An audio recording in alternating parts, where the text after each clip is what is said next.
the Abzan deck is probably going to be a little bit favored in at least game one. I doubt John has an idea of what's going on, right? And I think Drew probably knows this matchup really well.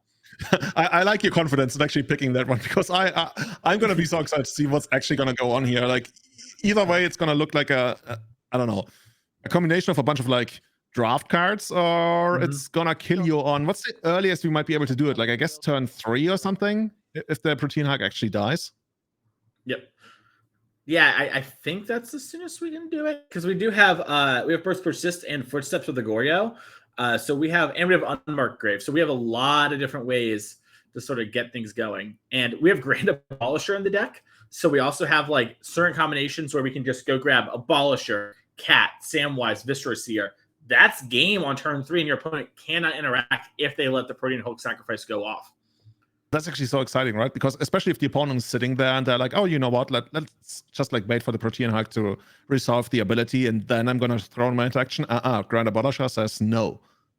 And I was actually thinking about this, like the only way I think that we can go off on turn 3 is actually if we Thoughtseize ourselves for Protean Hulk. Or is there any other way to get into the graveyard early? We have Unmarked Grave, which is basically Entomb, but for 2 mana.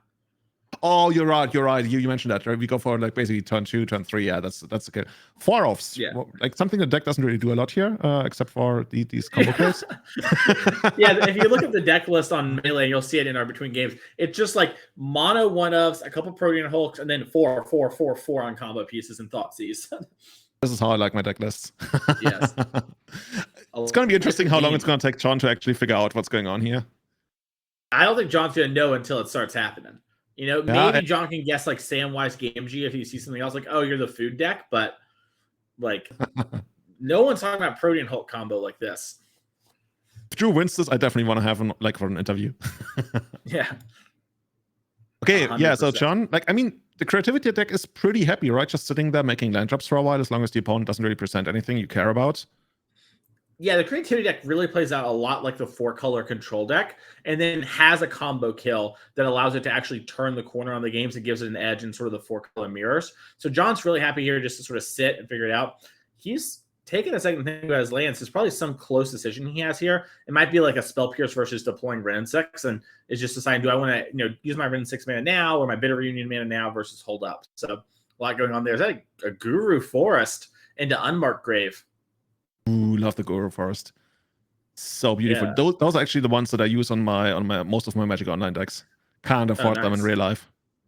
Yeah, they are $1.5 billion. So it's like one of the One Ring, I believe. As we just see Protean Hulk hit the graveyard, and Drew kind of smiles. The gig's up. I am a Protean Hulk deck. This is a person who loves his life right now. Look at the gig. As if you could already hear us. Yeah, Drew knows. He's like, John Wagner's like, why did I get a feature match? I'm 2-0 with 5-color stock creativity. That's weird. And then Drew's like, oh, I know. Yeah. Here we go. Oh, dude. You're stuck in here with me.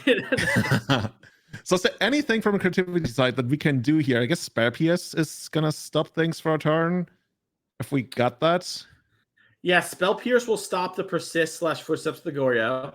That will work there. We have Leyline Binding, so we can get rid of the Protean Hulk by exiling it, which I believe doesn't trigger it, because I think it's a die on that card.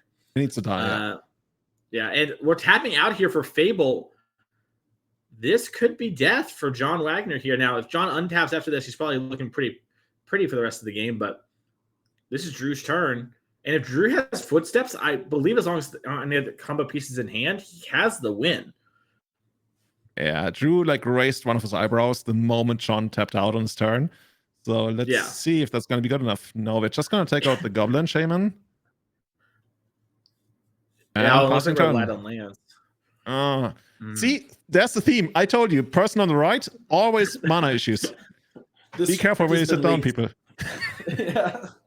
Oh my goodness.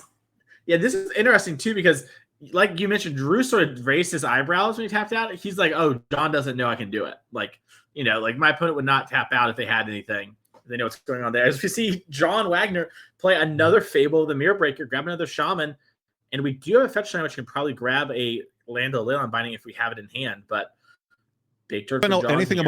about Magic in general. This is where Drew draws the land and now tries to go for it. Ah, okay. We can do it for two mana. John probably trying to fight over this unless he's got the Leyline Binding. Yeah, if he has binding, it's probably better to just let the Protean Hulk come back. Oh, now we're reading. Don't worry, chat. There are no exclamation point decks. We are playing a tournament, so we don't have the deck list public yet. But if they are in a feature match area, we will show the deck on screen. So make sure to click that follow button that we don't miss anything. We will have the deck list up during game 2 and 3, and you're going to see what Drew is working with here. But for now, just know we're Protean Hulkin. Yeah, one of the most dreaded cards in Magic for a very short moment, actually, when they errated Flash back in like 2008, I want to say. Created one of the most infamous combo decks in Magic history, and was at that point really only around for like a couple of weeks before it was banned. And now here we see it back, this time in Modern, trying to make an impact. This is textbook why Modern is so great. Things like this from Drew, no one's talking about this. This is like probably a Drew, maybe Drew's friend's deck. They clearly got a bunch of new cards in it, and you're going to see it just sort of go full force where it's like, hey, you can have all these cards. There's so many things people aren't even looking at. What can we be playing and what can we do, and sort of build out from there. And you get rewarded for playing well and knowing your deck well. As we see, Drew's currently 2-0 in our tournament. Yeah. And I mean, even if Drew is not able to get rid of the Hulk, it's still going to be a 5/5. So, I mean, it's on John to make something happen, which, I mean, as we know, creativity will probably be able to do. But like presenting a 5/5 with just 2 lands in play on turn, what is it, like 5? This is real. Yeah. Another thing to probably keep in mind is Archon is actually going to kill you, right? If you're John and you use creativity, you die. And you see John's reading the Hulk again. I don't blame John. Yeah, he loses the game if he goes for it. Now, Grand Abolisher doesn't work on it will allow John to cast spells at instant speed. So if he has a Leyline Binding, he can save himself. But if he casts creativity here and Drew doesn't have any of the combo pieces in hand that like do the instant kill, John is dead. DEAD. And he's gonna get Twitch clipped, and it's gonna be rough. You're gonna be on Twitter for a day, John. And you see John tanking. He's thinking about it. He's like, what is going on the other side of the table? He literally needs Leyline Binding. Otherwise, he can't go for the combo. Like, you can't even like do anything else, like hard casting Archon or something. You could go for like a Teferi bounce because it triggers on dying, not on leaving play. That's one of the few ways I can see it. 100%. Yeah, so once again, chat, there are a bunch of different combos in Drew's deck, but the 2 main ones are his Scurry Oak and Rosie, Cotton of South Lane. That basically makes infinite squirrels. And the other combo is he has Viscera Seer, Samwise, and Cauldron Familiar. That does infinite drains. So John will die to either of those, essentially. And then the Hulk gets in. Hulk doesn't care. Just like Hulk Smash. You know how people used to say, if Hulk can't flash, Hulk Smash? That's still happening in Modern right now. Yeah, much like the MCU, we just put John down to 9. And Julian, it's hard to know for sure, but I think Drew, I guess he's just trying to draw one of his one-ups, right? Like Viscera Seer and stuff like that. Otherwise, I think he's kind of favored until we draw Binding or Teferi, and then he's really far behind. Yeah, the other thing John can, I guess, do is once you get your second, I was going to call it like the Fable Ultimate, the Kiki Chiki kind of thing, then you can like make a ton of those tokens at Drew's end step and then try to race. That's something that we sometimes do with Fable, but it might not be fast enough. We will see here. 100%. As always, chat, make sure to click that follow button. That way you don't miss anything. And deck lists are always shown between games. We do not show the deck list ahead of time. They will be shown at the end of the day on Melee. When the day's over, you can go find Drew Meyer's deck list, and you'll be having a printable copy. But it will be on screen when we talk about sideboarding.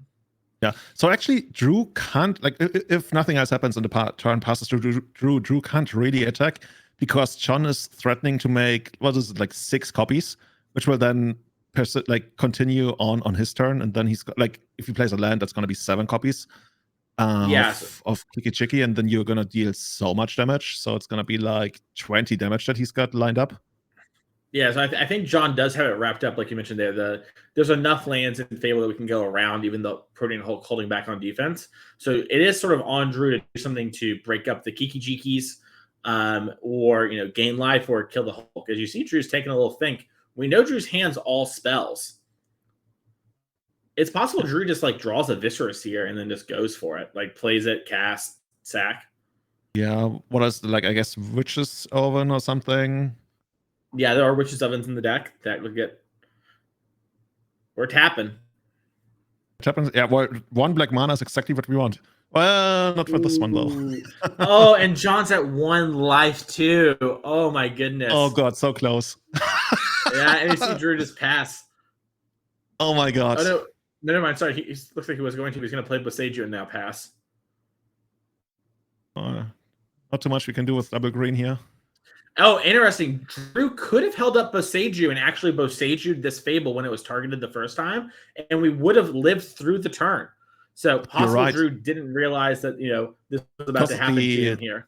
The token, the goblin is like an enchantment creature, right? So you could do that. Creature. Yeah. And from John's perspective, sort of calling Drew's bluff there, right? Because you could have waited and used both, because one goblin's something sick right now, so you can't respond, target the other.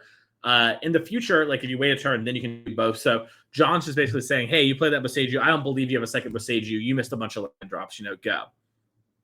This is amazing. Yeah.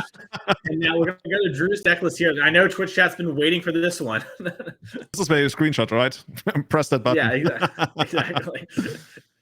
Yeah, as we mentioned, like the deck list, the main deck is full of all different kinds of combos.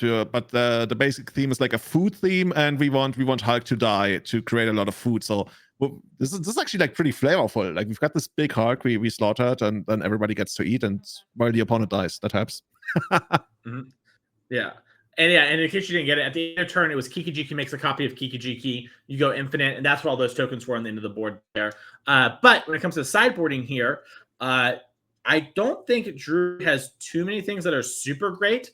We have engineered explosives. That's going to be really good at preventing sort of the combo and stopping the early creativities. You could maybe see something like Haywire Might as a way to be an answer to Leyline Binding. That way, if our Protean Hulk gets binding, we're not just cold to it. I doubt we'll see Veil of Summer, but it's a card you could see here just for the slight interaction. But I don't think we're going to see Drew end up going with Veil of Summer. Yeah, there's probably also only so many cards you really want to take out here. Maybe I guess you could like trim on the Asmo theme, but everything else just like it's either part of your combo or like stuff you definitely want, like Thoughtseizes. Yep. Yeah, I think maybe Prismatic Ending is like the one thing we can trim. Essentially, like it's good against Ren 6, okay against Teferi, which can be a problematic card, but it's really hard for us to trim too much from our main deck here. It might be a world where, Drew just wants to trim on other combo pieces because they aren't very good in this matchup. I'm going to trust Drew to have known that thing if he's playing this deck here in our event and is 2-0 already. I'm really kind of curious to see what the 5-color deck has. Well, I see one card in the sideboard that's definitely going to make an impact. Yeah, Hollowed Moonlight is very good here, Julian, as you sort of listen to. Also, Dress Down can be a really good way to answer a Protean Hulk. If it's going to like die to something else there. You can also Dress Down so the combo doesn't get you. Get to untap. It's really good against the Scurry Oak one. So we're going to see that here. And then besides that, I don't think there's too much that jumps out to me as cards that are going to be good. We might see a card like Terra Sunder come in from John, just as he's not exactly sure what's going on the other side of the table. And Terra Sunder is, kind of got a clause to get out of things, buyout clause of exile a creature. And exiling the Protean Hulk could be very, very good. Yeah. Those two, basically those, altogether 4 cards, the 2 Hollowed Moonlight and 2 Dress Downs, those are basically nightmare cards for Group 2. I guess you could try something like, I don't know, killing your Hulk, which is already going to be a problem with those cards present, and then try to go for the combo next turn. Or I mean, you could naturally assemble the combo. Those are just one-offs, right? You can draw them. And then eventually you will get there, hopefully. But the Hollowed Moonlight is going to stick around. I know it's an instant, so that's going to be fine. Yeah, no problem. Yeah, the Hollowed Moonlight, nice little one-off thing, but really good in response to you've killed the Hulk, triggers on the stack. Bam, Hollowed Moonlight you. And I think cards like Lightning Bolt probably just leave the deck. John might keep in Bolt just because he's not exactly sure what's going on and knows there are creatures. We know from home that Grand Abolisher is going to make cards like Lightning Bolt not super effective, and we probably won't expose our combo creatures too much. But that's probably like the one place that you can sort of get some edges there. I'm going to guess that Spell Piercer is just too good for stopping cards like Unmarked Grave and Persist. And if you're John, that's all you saw, right? You're like, okay, I know there's something with a bunch of creatures. I know we need to put those creatures, we need to put the Hulk in the graveyard. So Spell Pierce seems unlikely to get the cut in this matchup, as our players are done mulliganing or have finished cutting each other's decks. Well, let's see. Drew once again feeling happy. Oh, gets the first 4 cards he draws. Those get the nod. Like, oh, I get to draw 7. That's amazing. This is way too good. Looks at it. Oh, yeah, sweet. I got the turn 3 kill. Let's go for it. What do you think? Like, we got this kind of wacky, crazy combo deck against one of the most established decks of the format, but obviously both players know what they're doing. Well, which side are you on? So it's tough. I think Drew's deck actually lines up pretty well against John's deck most of the time, but John has some cards that I think are pretty hard for Drew to beat. And so I'm going to land on John's side now that we sort of are up a game. I think if John was down a game, I might be pro Drew here, just because there is a lot of like uncertainty about like maybe what Drew's doing. And that can really go a long way here. But, you know, I like Drew's deck. And I also like Drew's vibe. She's just kind of hanging, having a good time, you know, doing this thing in Cookbook, a big piece for enabling, you know, a Protean Hulk in the graveyard. Yeah, this is not something John is going to worry about right now, but eventually it's like, I guess if you think, yeah, okay, if you think it's like one of the few things that you can even hit with Prismatic Ending, and it's already done the damage. That's going to be annoying. Yeah, and John has got a tapped Aura Mine. He might finally learn what this deck's about. Yeah, John tapped out. And now, Drew, it's on you. Are you going to go for it? Turn 3? Persist this back. Once if we again. have a land, it's a go. If we have a Teferi Time Revel here, that would be back-breaking. Well, that would basically reset the entire game from Drew's side. And we are fetching for a 3rd mana. I mean, it can only be that or late Binding, right? I guess we could tap out for Fable, but we don't really want to do that in the face of a potential lethal Hulk. So, yeah. Well, he is very Teferish. Yeah. Here we go. Oh, that must hurt so much. And that's going to put it back in Drew's hand there. Drew, just kind of smirks. He's like, okay. Tried so far. No. How does it go? No, I'm so bad. I tried so hard. Yeah, he tried so hard and got so far. And all of a sudden he's back to turn 1. And Drew has an Unmarked Grave. That's going to put the Protean Hulk back in the graveyard. Let's try again. Yeah. I've got a man on a mission. And, you know, John's kind of just tapping his fingers, just vibing. He's like, unsure what's going on, but I know that I stopped you for at least a turn. Also, Archon entering play puts Protean Hulk in the graveyard too. So having it in your hand is like naturally okay in the matchup, I think. Okay, so what is John going to be up to? We're going to take up the Teferi probably. This is like one of the turns where you, I guess, can deploy something as long as you keep mana available. Run in 6. Probably not the most important thing in the matchup. And I guess it stops Drew from like deploying some of the combo pieces or threats early on, like Familiar. But like Familiar doesn't really care whether it's in the graveyard as far as the combo is concerned. Yeah, I think what John's really happy about with Run 6 is she's just going to make sure he makes all his land drops, set up the dwarves, and just do a big creativity at the end of one of Drew's turns, then untap and attack with the Archons and present lethal. That makes sense. Also, something we haven't mentioned yet that we see right now, there's actually 4 copies of Urza Saga in the deck. Yeah, also Footsteps of the Goryos here. Now that requires a response from John's side. And John's definitely like reaching for something here. Looks to be a white land. We have Footsteps, return to a creature from the graveyard to play, sacrifice that creature at the end of the turn. Really good with your Protean Hulk. Mostly Head of Moonlight then, right? Or maybe Dress Down? Yeah. It is Hallowed Moonlight.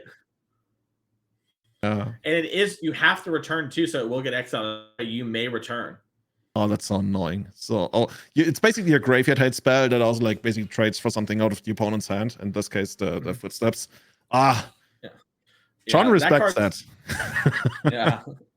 John's got the respect for it and has figured out something's going on there. And, Hallowed Moonlight, really good versus Living End, a deck that very high on players' radars going into this weekend. Really good against Rhinos. Great for the mirror. Yeah, so John's like, okay, I countered this, but what does it actually do? Because I don't have another Hollow Moonlight. This is gonna happen to me again. Oh, okay. From John's side, if he can ultimate the Ren Insect, he does just have infinity Hollow Moonlights. And that probably wins. Yeah. At that point, like, Drew is all in on something like, I don't know, the Urza Saga beatdown plan or something. Or literally, I guess, even hardcasting creatures does it really do it? Yeah, I guess it does it if you go for the Scurry Oak something combo. Scurry Oak Rosie, because you make like a really big Scurry Oak, but then that just gets bounced by Teferi at some point. So unless you give it haste, it also doesn't really matter. This is I don't know. Drew is in a tough spot. Yeah, it's very. Yeah, Drew is in a very tough spot. I mean, he's got the one thing that we thought he might need to still win this game, and that's a couple of Urza Sagas, and both of them are going to be able to like produce tokens very soon. But I mean, creativity is not only going to sit there and use their planeswalkers. They can at some point just like start like doing the creativity thing, or maybe even like leverage the planeswalkers enough to get there. Let's see. Yeah, it looks like John's going forward sooner. Yeah. So this is interesting. If John doesn't kill Drew, John is putting another Protean Hulk in the graveyard. And that is actually like what Drew is trying to do.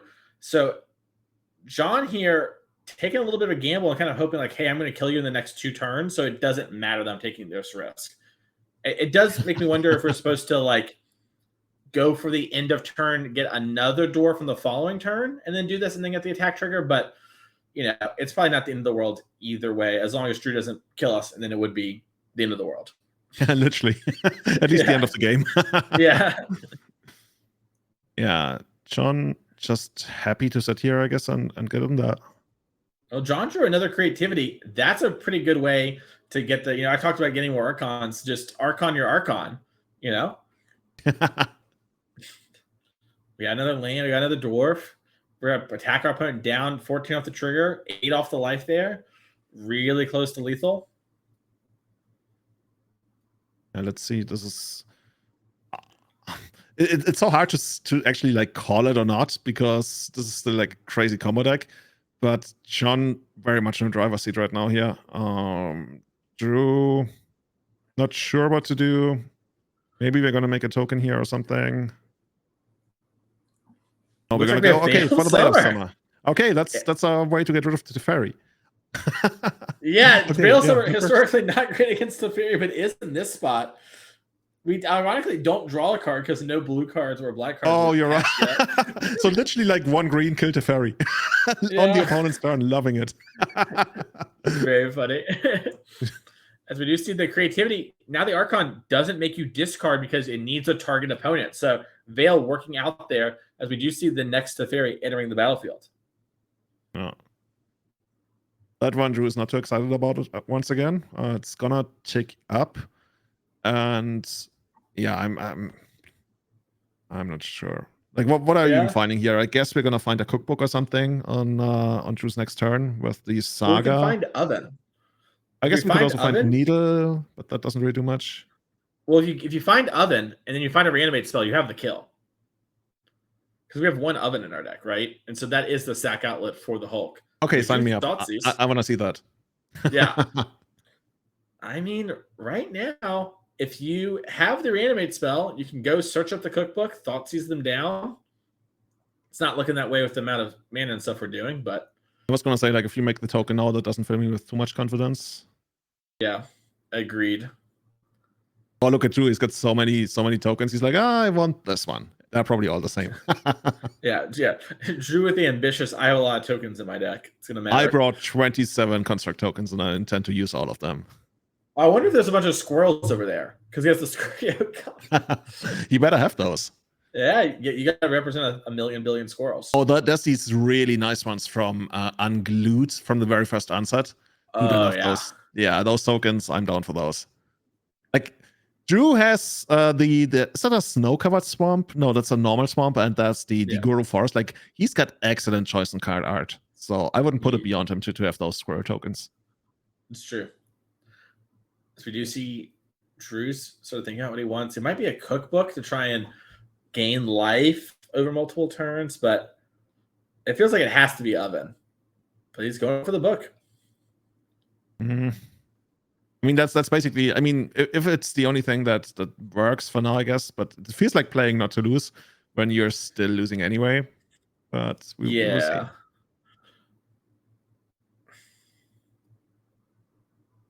I'm so curious what Drew has in hand. I hope it's like not only like cards that don't matter, because then the game is basically over at this point. We got a land here.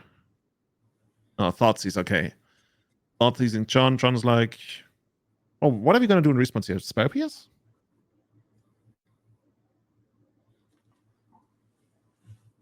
I can't tell. Not too much, really. I guess you could like proactively run out something like Dress Down or so. But you're not dying this turn, right? Oh, but we do. Like, okay, might as well cycle it, I guess. I don't know. Yeah, I respect it. I mean, we left up an Urza Saga as the mana, but like just in case, like once again, this John doesn't know exactly what's happening with the Protean Hulk unless he knows Drew. But the way this has been happening, I don't think it's the case. As we are going to see Leyline Binding come down and get cast. Oh, but we don't actually have the black mana to cast Leyline Binding for 1 mana. This is going to be a GRV most likely, a game rule violation, and we're going to rewind and put the Leyline Binding back into John's hand. Called on himself as well. Very easy mistake to make. Looks like he might have actually called it himself. Yeah, I think he did too. Yeah, it was like as soon as he put it down, his hand immediately went up. It was like, oops, I got like 6 lands, but actually I don't have enough. Yeah, sure. That's not going to be a big deal. Yeah, and normally in this sort of situation, if it's going to be a real long judge call, we come back to the booth. But now we're just going to stay because everyone's pretty sure we're just going to rewind real quick. It's a super easy fix. It was definitely just a small little error there, and we're already playing. Oh, God, look at that hand. Yeah, look at Drew's like, look at my life. Look at this. And like we talked about before, Drew is dead to the Archon because we will attack and then creativity the Archon into an Archon. So as long as the top 2 cards of our deck are not Archon or Cruelty, we have won the game. Yeah. You take out the creativity, though, so I guess... But if you take out... I mean, you have to take creativity to live. Yeah, it's just unwinnable because then the Ren 6 ults next turn. So congratulations there to John Wagner winning with the creativity deck. Oh, look, I mean, the fist bump there continued to play. Sorry. The fist bump made me think that he conceded, but we're going to get our moment isn't he of the dead sun. anyway? It's not because of the Thoughtseize. Oh, the Thoughtseize. Yeah, I thought we were already up to the life total. He is just actually dead to the Archon. All right, we're coming on back to the booth there. Congratulations to John Wagner winning. The trigger resolves, and John sees the Rosie for the first time, as the rest of us did. So, sometimes these combo decks, explosive, very strong, drew 2 and 1 now in a tournament, but sometimes they do just fall apart. And that's why you see strengths like these consistent combo decks of creativity consistently perform. They have both combo game plans and controlling game plans, and that really matters. Yeah, this is amazing. This is just so cool. We didn't really see the combo in action. We got pretty close to it, but yeah, creativity for a reason is one of the most powerful decks in the format. It's flexible and it can kill you pretty quickly. So are we going over to our feature match now? I'm gonna say we're gonna go to our backup match. We're gonna get an interview. I'm gonna ask production real quick here what exactly the plan is. Straight into we're gonna go straight into the backup match. Backup match, yeah. Yeah. So we have some more awesome decks going on for y'all today. So we have Hardened Scales versus I'm forgetting now. I don't have it pulled up. It's the really cool 5-color elemental Hashmi Hamid. Hashmi Hamid on yes. 4-color. 4-color, I want to say ring. It's basically like 4-color control-ish, but it's actually like it's 3 copies of the ring, and we are super excited to see those in play because that's the card. I even put on a ring today, seriously. Not gonna lie. Hashmi here, and so this is like very traditional sort of 4 or 5-color elementals, depending on kind of splashier. Playing the 1 ring and also Delighted Halfling. That's going to give you a mana dork that doesn't die to Ren 6, which is a big reason we've seen these mana dorks sort of fall off the modern format, as Ren 6 puts a lot of pressure on them and makes it uncounterable for things like Teferi Time Raveler, Omnath, Nissa, those sort of things. So that is going to really affect that here, as it does look like a Hardened Scales player is taking a mulligan. Yeah. How do you think this is going to work out? Hardened Scales known for being like rather aggressive. That's the kind of matchup where I would feel like the 1 ring could actually shine. Which you chain it together and you draw so many cards with all your pitch spies. Mm-hmm. It's going to be interesting to see. Traditionally, this matchup has been pretty good for the Elementals deck. A lot of interaction. Postboard, Force of Vigor, Leyline Binding, all these cards really matter, and you can really pick apart what's going on from the Hardened Scales deck because it is a critical mass combo deck in a lot of ways. But Hushmi here, having the light halfling actually does move the needle a little bit, I think, in the Hardened Scales camp if you can't capitalize on it, because where they had more interaction, like Lightning Bolts, March of Otherworldly Lights, cards like that were really strong in this matchup, which we do see a Prismatic Ending hitting the Springleaf Drum here. We just have a mana elf, so we need to be able to capitalize off that elf, but even just an early Omnath, an early Ring could be the difference. Having lived through Legacy when Renin 6 was around and having played a lot of like 1 toughness creatures, I can't tell you how much I love seeing Delighted Halfling in this Renin 6 format, because 2 toughness, seriously, like this, is this the bar that like Mana Dogs need to get above to see play in the format right now? Unironically, I think so. I think, honestly, as much as I love Birds of Paradise and the Hierarchs, I think they're kind of washed right now in Modern. They're just not good enough. We actually saw Yawgmoth players pick up Arboreal Grazer as a way to get more lands into play and adopt the bounce lands because they just needed bodies to stick in play and they needed a way to get ahead on mana. And I think that is sort of the optimal way. Now with the Light Halfling, that might change. We'll sort of see players might just do Arboreal Grazer and the Light Halfling. We'll sort of get to that when the time comes, when it comes to our Slogmoth players. But right now, I think you just can't really play Birds of Paradise in the format. It is not up to snuff against Rin 6 when Indomitable Creativity is one of the most played decks playing for Rin 6. And like when I look at this 5 color, in this case, Elemental stacks, it's kind of cool, right? You get the uncounterability on, let me read it again. You can make your Teferi and Renin 6 uncounterable with this, right? When you cast a legendary spell, yeah, that works. Your Ring as well. So all these things. The Ring as well. Dude, sign me up, man. Yeah. This is literally the best Mana Dark ever printed. Yeah, so in some situations, this really is the best one, right? It trades the Ragavan. It makes your spells uncounterable. And we're seeing here with Omnath, this really matters. We're getting it down a turn early. And you can now in the next turn, we're going to have more access to fetch lands. But if you play this on your turn 4, you can go Omnath on 4, fetch, play another thing as well. So he really gets a lot of advantage here. And that's what we're seeing players make this decision to, lose a little bit of their controlling elements in exchange for speed, velocity, tempo, buzzwords. Dude, seriously, I'm already ordering my playset now. NerdRageGaming.com, get that as long as they're still in there, because I'm going to get all of them that are available right now. Dude, I can't tell you how much I love this card. Yeah, it's so good. Oh, yeah, I might be too late. I was on top of it. No, you're good. I left you 4. Oh, perfect. Under my name. I'm gonna message them. No, seriously, I'm calling it. This is the Delighted Halfling format now. We give it another couple months, people will be like, ban this card, because this does everything this deck wants. Like, I've always been like so and so on the Elemental deck because it felt like it's so greedy. But all of a sudden, like, we got this in here to like smooth out things. It can't really be punished by your opponent going Renin 6.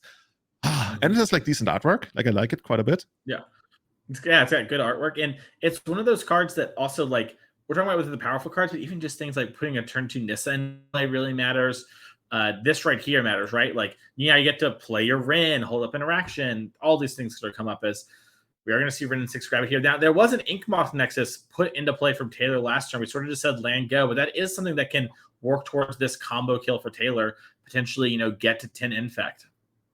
Yeah, that's probably like the biggest threat right now, especially like with Omnath giving us probably like a bit more of a life cushion soon in the future. I'm feeling like pretty confident on the 5 color elemental side, but I know that like sometimes hardened scales can explode and like present really awkward boards for the opponent to deal with because of all the instant speed like interaction and moving counters around. But right now, like, I am super confident if I'm sitting on the right side of the board here. Yeah, you're feeling good. And if you're Taylor, you're a little worried because Hushmi used Prismatic Ending on turn 1 on a Springleaf Drum when you went for a Springleaf. That's a pretty, like, big sign, like, okay, hey, I'm playing Hardened Scales, and that's one of your best cards, If we hang out with this Scales of the Ozolith here that's in play, this enchantment that doubles the counters and puts counters, or sorry, puts an additional counter, doesn't actually double. That would be like a really strong thing. Hey, here we go to interrupt you there. Please, everybody in chat, I want to see claps. One ring in action. Somebody's putting it on right now. Protection, card draw, everything we need. Seriously.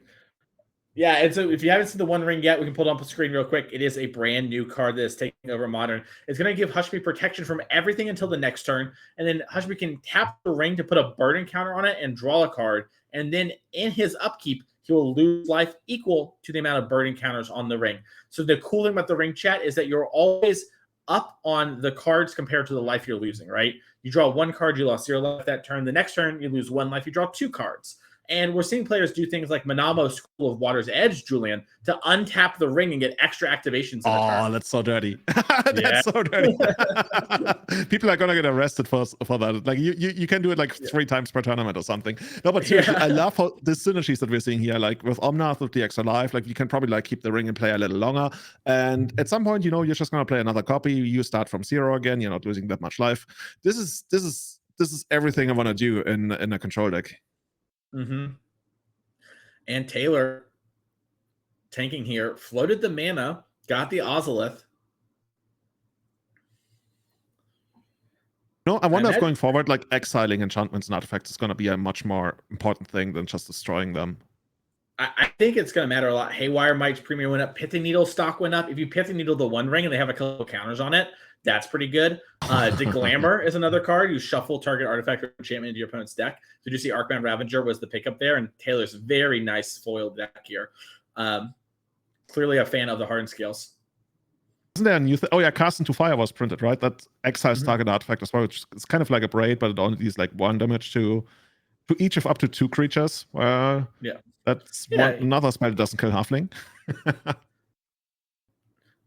Yeah, and we're just using the dice here just to sort of signify. Yeah, the problem here is this deck actually puts counters on creatures. So, normally if you're playing Hammer or whatever, you can put a dice on there. It's fine. But in this deck, he actually can put counters on the construct, so we can't do that little shortcut. As we are going to see, Hashmi lose a life there for the burning counter and go up a card. Important to note here, too, this came up just now, Julian. Protection from everything is only for you, not your planeswalker. So we saw Ren 6 get attacked down. And this is one of the things that players were a little worried about at first with the ring is, okay, but it doesn't protect my walkers. Is it good enough? And, I mean, if you keep drawing more walkers, that's why I'm so excited for this, because if you play a bunch of pitch spells, at some point, because like once you start drawing, let's say 3 or 4 cards with the ring, you will have way more cards than you can ever cast. But if you have like a bunch of your like Solitudes, Furies, everything like that, you can just like play 3-4 spells a turn easily without like getting stuck on mana. And that's how you like completely bury your opponent under card advantage. 100%. Imagine this: as long as this Omnath's in play, the 1 ring isn't going to start doing us damage until we decide we want to stop getting the 4 extra mana. Because we can play land, gain 4, lose 1, gain 4 more in their upkeep. So until we get about that much, gone, where we don't have the ability to fetch, the ring and the Omnath are kind of best friends. The synergy is out of control. Yeah. And then this deck has a lot of ways too, Julian. We're looking at it here to reset the ring. We have a Teferi Time Reveler, which we can unsummon our ring as a way to reset the burning counter and regain the protection from everything clause. We have Prismatic Ending if things get really bad with our ring and we need to kill it. So, and also you can just play another copy of the ring to stop the ring, as we do see Solitude get cast here. Importantly, you cannot Leyline Binding your own ring, right? Because Leyline Binding only hits stuff on the other side of the board. Yeah, you unfortunately can't hit Leyline Binding, but you can ending anything. So the Wasp is coming down here, and Hashmi is gonna consider what we're gonna do here. Yeah, it's tough. I think Hashmi has Prismatic Ending in hand too, so I kind of like getting the Arcbound Ravager off the board, then Prismatic Ending the Zabaz. Looks like he's going to sack it. Yeah, this is part of the problem if you don't get the Ravager first, is he gets the sack here, and the Ravager gets the counters, and the Ozolith gets counters. And we get an additional counter due to the shards of the Ozolith, which is that enchantment underneath the actual Ozolith. Dude, those cards are growing out of control so quickly. It's insane. It's really wild. I mean, eventually the idea would be probably like to put them on the Inkmoth Nexus if once we're like feeling somewhat safe-ish that those get through. Actually, we have protection from everything, so we don't even get the... Well, no, that's only for one no, I know. It's not forever. Yeah. I'm just like saying if we find like a new ring and get it forever. Your protection is forever. That would be something. Yeah. Seriously, like you should bring some kind of hat or some kind of like, I don't know, mask that you put on that makes you look like Regenerative, like with the, I don't know, 6 different hats and everything. Yeah, you get the Mask of Sauron from the movies or whatever. Perfect. Make it happen. Yeah, we might see Hashmi here, I think, has Leyline Binding as well in hand. So we might see something like that get used to stop the Inkmoth from killing us. Yeah, because right now we are dead to the Inkmoth Nexus, right? Because If you had no interaction, you could move the 3 counters from the Ozolith onto the Arcbound, sack the Arcbound, put them all on the Inkmoth Nexus. Game. Does it actually work? Yes. I'm curious. Yeah, because it's no longer a land. You're right. Yeah, of course. Yeah, and Binding can't stop Inkmoth. So if you're going to do that, you need to blow up the Ozolith or the Arcbound Ravager ahead of time. So looks like we're going to have a question for the judge in the interaction here. I'm sure Taylor's had this come up a bunch. Taylor's like, 4-color players figuring out how my cards work. Taylor's old as time. Another day in the office. You know, Taylor, he's got like this book of like the 20 most commonly asked questions. Like here, FAQ, check it out. Yeah. This is how it works for my deck. Section C, page 15. What if this creature turns into, I don't know, and you got that spell? Yep, got it. Okay, cool. Thank you so much for this handy guide. Yeah, and Taylor here, this is why I think Hashmi maybe had to kill the Arcbound Ravager. Although, of course, Zabaz can sack itself too. So we're in a little bit of an awkward spot no matter how we do it. I guess maybe it's possible we were supposed to go after just the Ozolith. It's a lot going on here. It's also hard to know with Hashmi's hand. But Hashmi's probably, is he asking like a question away from the table? Yeah, I think he got up to ask the judge a question. There's a little ruling interaction. And Taylor gives a little nod to the camera. It's like, yeah, this happens a lot. My deck's weird. That's all foil. I play this deck all the time. Yeah, dude, seriously, if you're like a master of hardened scales, I think there's just like so many angles that you can get like extra advantage from that your opponent just don't see. I have a lot of respect for people who are like masters of such complicated decks. Agreed. Hardened Scales is one of the decks I think has been good for a long time. And every now and again, I'm like, all right, this is the week I'm going to learn Hardened Scales. And I try and it's like, oh, my brain melts. This is how I feel about Doomsday and Legacy. Yeah. And now we're putting, so we get to move counters onto the Ozolith and here due to sacrificing a modular trigger. So the counters kind of double. Now, luckily, the counters on the construct token aren't the end of the world because we can just jump block that until a Shadow Spear hits play. And then Leyline Binding going after the Ozolith. All right. Yeah, that works. Bam, we got Ozolith and we got the Ozolith, by the way, flavor-wise. Perfect. Gotta have the. Isn't there like a Batman movie and then there's like the Batman movie or something? Yeah. There's like Batman with what's his face and then the Batman. Yeah. Oh my goodness.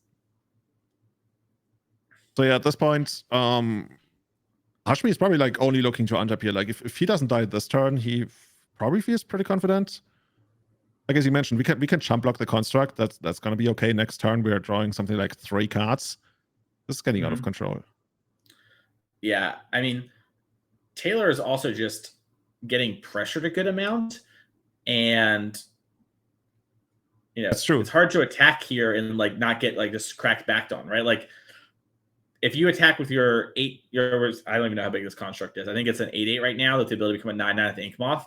The halfling can just jump, and then Omnath plus Solitude attack you back, and then you're dead on the next turn. So things are awkward. So what are we going to try to do here? Okay. Walking Ballista. Gonna be a 2/2. Okay, we actually are gonna get in there. And as you mentioned, jump block. See, Halfling does it all. Yeah. Acceleration, protection, filtering, mana-wise. Like this is the best card ever printed. Yep. As we are is it an elf, by the way, by chance? No, it's probably a halfling. Oh yeah, makes a halfling citizen. Yeah, the delighted halfling. The delighted elf is in the next one when we return to the ring. As we're going to see a draw 3 here from the ring, and Boseiju was picked up. So just way too many cards. Boseiju probably like another really big draw. It's Tyler, like any kind of interaction, right? At this point, once you get the ring going, you don't really have to worry that much about the life total. You want to draw like mono interaction. You don't even care if it's just like a pitch spell or something you have to pay mana for. At some point, you're actually actively happy to just like keep drawing pitch spells. Yeah, the thing about Omnath with the ring too is like you just mentioned, you just want to draw mono interaction. And one of the ways I think they thought the ring might be a little more balanced is, well, you need to have enough mana to play these cards. And yeah, the ring probably gets you land drops. Omnath undoes both these problems, right? Gaining the 4 life. Like Hashmi his life hasn't changed, and he's drawn 6 cards. You know, it's just like the total has been the same for the last couple turns, and he's actually insane. Like 2-3 mana spells every turn. So it is really strong. I think this is something we are going to see players sort of innovate and push forward. And the real question is can creativity keep them down? Because that's what's been stopping the Elementals decks from sort of running over the format. Mm-hmm. I mean, people in Legacy thus far have been doing exactly the same, putting the Wandering in like mid-range control decks and leveraging all the pitch spells that we have available there as well. Plus Force of Will, right? That's just the one thing you really care about is like early assaults, but we got Swords to Plowshares, or in Modern's case now with Prismatic Ending, we also have like good 1-mana spells. And yeah, I feel like, I mean, people are certainly like the Wandering is going to have a big effect on how people build their decks and how people construct their sideboards. And once that has happened, maybe it's going to be less dominant. But thus far, I'm super high on that card. Agreed. Also, how good do you think Workshop is with the One Ring? Dude, that's going deep into Vintage. That's a real, the thing is, like, Vintage, it could be really good. It's probably like competing against what's it called? Foundry, the thing where you get to cast artifacts from the top of your library. Somebody I think that's the kind. You maybe fetch the wrong land. Maybe we'll have a judge sort of get there. This happens sometimes. Straight to prison. Yeah, straight to prison. Yeah. Fledstrand found a stopping, I think is maybe what happened. I'm not 100% sure. We can get that taken care of. Oh, he's about to fan his graveyard out. Oh, it does look like there's a Fledstrand. Yeah, so we'll have someone in production go over there and tell the players ASAP. Mm-hmm. It should be a pretty easy fix. As long as I do it right now, I guess. Yeah, as long as we can get over there. But I believe in them. And we're just going to focus on this game right now because Taylor's got a billion options. Can level up the Hangerback Walker, can use the Shards of the Ozolith to level up the Walker, and essentially... Is that the Graft land? It might be. I'm wondering, like, is Hardened Scales, like, it's been around for quite a while, and I remember when Modern was heavily dominated by Affinity, which isn't like Affinity kind of split off into like Hardened Scales, or even to a point Hammer. Is Hardened Scales like the by feel kind of similar? Because I never actively played it. I've seen it in action. I played against it, and I'm growing to love this deck, even though it doesn't feel like it's working out for it in this game. Yeah, I think the thing about the deck is that it's very hard to play, and it plays into a lot of hate in the format. We're seeing right now, too, like, just because like Leyline Binding can be a bit of a problem, and it's very complicated, where Hammer is less complicated for similar power. So I think players have opted to typically play that instead, which is, sort of where we ended up here. But this deck has some real advantages, and if you master it, there's a lot of edges to be gained, and it has a lot more ability to like have convoluted kills that Hammer just doesn't have that can really trick your opponent. So I think there's some also hesitation from players, like, is this actually better, or is it just tricking people? And that's something I don't think we're ever going to really know until players widely adopt Hardened Scales. As we draw 4 cards here off the ring for Hashmi and found another ring. Oh, this is perfect. This is where you can like. I say this is perfect. It's not even required, right? Like, how many turns has this ring been around, and we're still sitting at 20? Omnath, thank you very much. Yeah, we're higher than when we started with the ring, thanks to Solitude. You know, when Sauron created this ring, he wasn't really thinking about Omnath. I'm pretty sure. Yeah, Sauron wasn't. Taylor's tanking. Figure out if you'd rather make a contract token or shoot. We are going to shoot down the Solitude. Oh no, the 1-for-1. How will Hashmi ever recover? Yeah. Like, did you actually notice like how Hashmi actually hesitated to use the ring? Like, in the flavor wise, you also like Frodo and everybody, they're like, should I use the ring? Probably not. But I mean, can't really hurt to do like 1 time, or in this case, like 4 times, draw all the cards. Yeah, agreed. As we do see Boseiju here, and and Taylor gonna back it up there. Yeah, let's go to the next one. Taylor has seen enough. Yeah, I wonder how high the ring is actually going to go. Like, thus far, we've seen it go up to 4. I imagine it can't get much higher than 5 or 6. That's pretty high up there with your life loss, and you'll probably just find another ring. But in that game, I was thinking about it. Hashmi probably could have drawn up to 7 cards before he really needed to be like, all right, new ring, let's reset. Also, decking becomes a thing, right? That's the thing I was going to mention. Yeah, so let's pull up this player sideboard and look at that. But yeah, I'm going to be curious to see. We'll have to keep track over the course of the weekend because we have Legacy 2 tomorrow, Julian. Like you mentioned, it's seeing play there. So what do we have here? Hardened Scales. Yeah, pretty much how would you would expect the main deck to look, I would think, at least right now. So what are we gonna do against the elemental stack? All right, so we have a couple cards that are pretty good. First, we got Pithing Needle. This can be used on any of the Planeswalkers. We can also use it on the One Ring. We have Tameo Safekeeping. It's kind of a protection-like spell in case you haven't played much Standard. It just sort of, target permanent you control gains hex boost. That can be pretty good against all the interaction. Animation Model is a way we can go longer. We have a Haywire Might. That can be used to answer Leyline Binding or the Ring. So I like those cards kind of coming in. When it comes to sideboarding out, I dare not speak, but I think Welding Jar is probably something that we might get trimmed. Probably depends on how many sort of Boseijus and Force of Vigors you think your opponent has. Yeah, that makes a lot of sense, right? We've seen a lot of exiling effects, and that's one of the first cards that can probably go. So what do you say, like, strategy-wise? Can Taylor go toe-to-toe, like, with the elemental stack and try to grind it out, or should you rather go for something like more tempo-oriented? I think we're gonna go speed tempo based. We want to put pressure like we had in that game. Because from Hashmi, if he didn't have the ring, he probably would have lost, right? We had the Prismatic Ending and Solitude and Leyline Binding all in the same turn just to stabilize the board. So starts like we had in game one, I typically will go the distance in this matchup. Just a spot where we mulligan a little bit on the draw, fell behind a little bit, and that happens. Delayed Halfling kind of put us even further ahead and exacerbated that play draw dynamic that we see in Pioneer a lot. Okay, makes sense. And from Hashmi's side, like, this felt pretty comfortable for most of the game, right? Is there anything that we want to address? Any small exchanges we want to make? Yeah, so you can see Hashmi here feels confident in sort of the hammer type matchups where you see a lot of overlap here. I think we're going to probably see the Boseijus come in. That's a really good card. Just works so well with Ren and 6. You essentially just create like a lock and lock situations. That's the main one. We might see something like Fury come in. I don't think Fury is the best, but we have the 2 extra Furies on our sideboard, and Hashmi might want to position the game in that angle. I know some players really like Teferi in this matchup, some dislike them. Personally, I'm kind of more into the Teferi camp, especially now that we have delayed Halfling, and unsummoning and resetting counters, I think, is very reasonable. Even just on the Ozolith, bouncing it back to hand after killing something with the tokens move over there can be very important in this matchup. That makes a lot of sense, certainly. The Furies is interesting, right? In a way, they could be completely devastating if you hit the other side of the board early on. On the other hand, you would think like Hardened Scales is heavily built around being able to just like dodge that and move around the counters in favorable ways. I'm curious whether those are going to come in. Yeah, I think my guess is Elish Norn, Fury would be our cuts, something like that. And whoa, we're in the middle of game 2 here, or game 3. I think so. What's happened is we maybe skipped ahead in order to have the rest of the match be shown. We're sorry for that. We did not know that was going on here. Yeah. Looks like pretty much a similar game, except there's no One Ring on Hashmi's hand right now. We do see the Furies that you mentioned. At least one of them certainly came in here. Leyline Binding, or is that an Arcbound Ravager that has been exiled?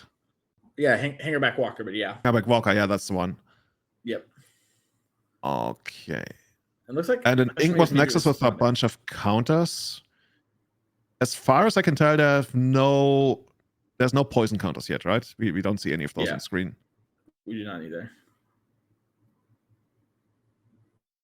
Yeah, this is a classic players input their deck as 5 color because they have the Leyline Binding in their deck.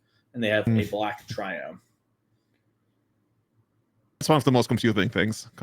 That's like when people tell me that my elf stack is like 5 color because I have Progenitus in them. Like, okay, I guess. Yeah, it's like, sure, man. As we are in Solitude, hit the Hangerback Walker. Interesting. Okay, there's 4 minutes left. Oh, is this so? Okay, Chad, this is what happened. We have 4 minutes left in the round. We jumped live. That is what happened. So I believe this is happening in real time now. That is actually the case. Makes a lot of sense.